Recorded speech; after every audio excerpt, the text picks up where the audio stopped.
মারধর ও হত্যাচেষ্টা মামলায় আদালতে আত্মসমর্পণ করে জামিন পেয়েছেন পরীমনি।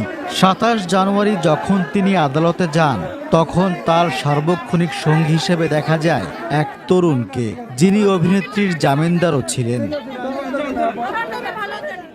তরুণের নাম শেখ সাদি। এ প্রজন্মের একজন গায়ক।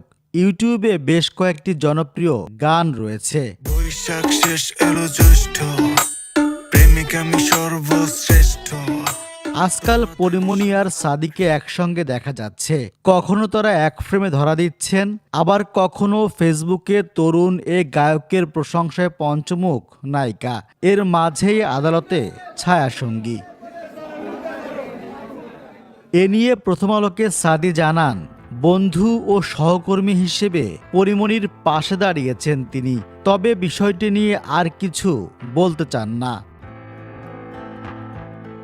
এর আগে সাদি জানিয়েছিলেন, ২৬ জানুয়ারি আদালত গ্রেপ্তারি পরোয়ানা জারির পর পরীমনি দুশ্চিন্তায় পড়ে যান। আত্মসমর্পণের সিদ্ধান্তের কথা শুনে তার সঙ্গে আদালতে যান তিনি। জামিন হওয়ার পর অভিনেত্রীর আইনজীবী একজন জামিনদার হন, আর সাদি হন স্থানীয় জামিনদার।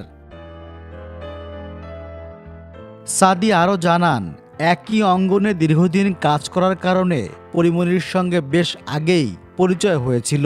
তখন থেকে পেশাগত বিষয় নিয়ে তার সঙ্গে নিয়মিত কথাবার্তা হয়।